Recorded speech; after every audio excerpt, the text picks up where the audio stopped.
Vowel sound in it, और इसके अंदर एक वावल साउंड होनी चाहिए, मैंने लेटर नहीं कहा। ठीक है, हम कुछ प्रैक्टिस करते हैं। जैसे मैं आपको ये गॉट के अंदर कितने सिलेबल हैं, शॉर्ट साउंड कितनी आ रही है, एक ही आ रही है, ये एक ही सिलेबल है। ठीक है, और जैसे मैं फिर कहता हूँ अनएबल,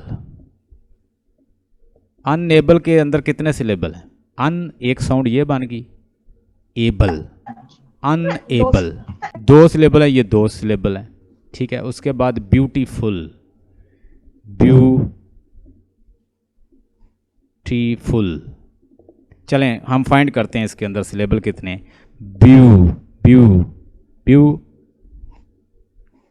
ब्यूटीफुल, आयशा कितने सिलेबल बनते हैं इसके अंदर, फाइंड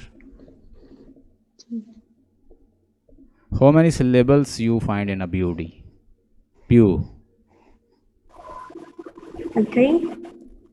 थ्री। और इसी तरह मल्टीप्लीकेशन, सिलेबल फिर होता है, एक होता है कि मोनोसिलेबल होता है, यानी एक ही सिलेबल होता है, उसके बाद फिर डाई सिलेबल होता है, फिर ट्राई सिलेबल होता है, फिर मल्टी सिलेबल होता है। इसके ऊपर मैं एक मुकम्मल एक असाइनमेंट भी आपको अब लिंग्विस्टिक के अंदर बता दूंगा, डोंट वरी। अच्छा, एक होता है मोनोसिलेबल,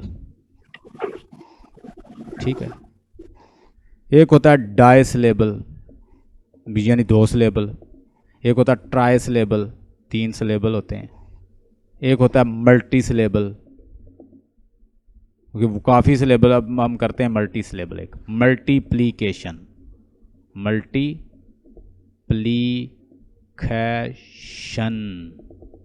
हाँ कितने हैं, मल, यहाँ पे आ गई वावल साउंड, थी दूसरी, प्ली तीसरा, ख शन, मल थी प्ली शन, 1 2 3 4 5, ये 5 सिलेबल हैं इसके अंदर। और ये 5 सिलेबल किस कैटेगरी में आएगा, मल्टी सिलेबल, क्योंकि ये ट्राई से भी ऊपर गुजर गया 3 से, मल्टी सिलेबल ये उस कैटेगरी में आएगा। Don't worry, syllable will be taught separately any हो, जस्ट आप ये पॉइंट्स जो हैं ये समझें। अच्छा, एक होता है क्वालिटेटिव वर्स और एक होता है क्वांटिटेटिव, यानी क्वांटिटेटिव वर्सेस क्वांटिटेटिव वर्स। ये क्वांटिटेटिव जो होता है ये कब बनता है, क्वालिटेटिव कब बनता है और क्वांटिटेटिव कब बनता है, ये देखते हैं। सर, हाँ जी, ये अगर उन्होंने कोई पोइट्री की लाइंस दे दें तो वो पूछें कि कौन सा मीटर कैसे यूज किया है, तो हमें कैसे पता चलेगा? हाँ वेरी गुड, आप ऐसा करें कि उसको देखें कि पहली तो बात है ये तलाश कर लें कि ये किसने लिखी है। ठीक है, कुछ ख़ास स्पेसिफिक पोइट्स जो हैं वो ख़ास किस्म की पोइट्री यूज़ करते हैं। जैसे अगर आप यू टॉक अबाउट शेक्सपियर, तो शेक्सपियर अमूमन एम्बिक पेंटामीटर में इस्तेमाल बात करता है। ठीक है, और जितनी भी मतलब पोइट्री इसकी है, एपिक वगैरह है, जो ग्रीक्स की एपिक्स हैं वो टेट्रामीटर में लिखते थे।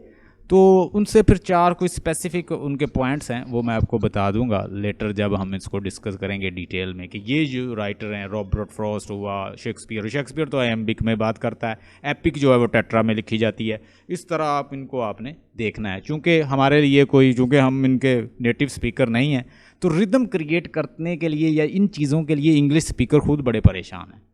कुछ चीज़ें जो हैं वो बड़ी टफ हैं लैंग्वेज के अंदर। इवन कि आप डिस्कोर्स एनालिसिस आप पढ़ें, आप डिस्कोर्स एनालिसिस की डेफिनेशन जब हम उनकी उसकी बुक को पढ़ते हैं ना, डिस्कोर्स एनालिसिस ये एमफिल में पढ़ाया जाता है सब्जेक्ट, और बीएस में भी पढ़ाया जाता है इंग्लिश में। डिस्कोर्स एनालिसिस को जब हम पढ़ते हैं तो उसकी इतनी डेफिनेशन है कि बंदा कंफ्यूज हो जाता है। देखिए सुनिएगा, एनी फॉर्म ऑफ वर्बल और written chat discussion signal gesture written reference, ये डिस्कोर्स कहलाता है।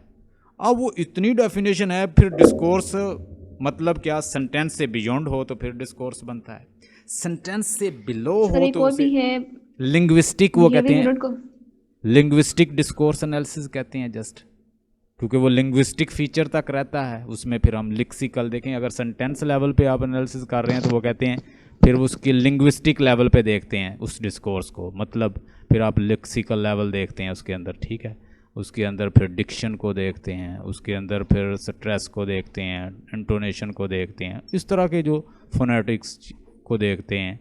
तो इस तरह के लेवल पे जो होता है एनालिसिस, वो उसे कहते हैं लिंग्विस्टिक एनालिसिस फिर आ जाता है। तो इस तरह इट्स अ बिट कंफ्यूज्ड, ये नेटिव स्पीकर को भी ये कंफ्यूज करता है। इवन के बहुत सारे जो डॉक्टर हैं जो पीएचडी को पढ़ाते हैं, तो वो भी हमें कहते हैं कि जो इस लेवल पे जो फोनोलॉजिकल लेवल पे जो एनालिसिस होता है ना, वो बड़ा मुश्किल होता है। ये साउंड से रिलेटेड है ना, तो चूंकि हम नेटिव स्पीकर नहीं है तो हमें बाज़ औक़ात ये नहीं, मैंने जो आपको रूल बताए हैं हमने फिर इस तरह जज करना है। बाकी मैंने आपको बता ही दिया है कि उसको ज़रा काउंट कर लें खुद ही कि इसके अंदर कितने बन रहे हैं फीट, कितने मीटर निकल रहे हैं। You can do that, not difficult. मैं आपको प्रैक्टिस सेंड करूँगा। अच्छा, ये जो है ये छोड़ दें। Finally, non-stress language that have little or no differentiation of syllable length, such as the French or the Chinese, base the verses of the number of syllables only.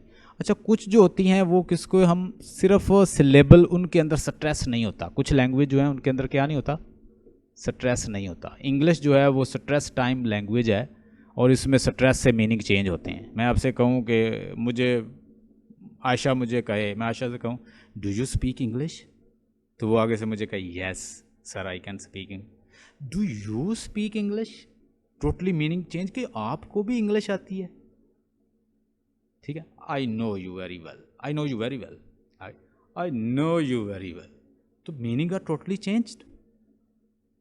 हम अपनी इंटोनेशन से टोटली मीनिंग को change कर सकते हैं और ये 10-12 इसकी फॉर्म्स हैं इंटोनेशन से। इंग्लिश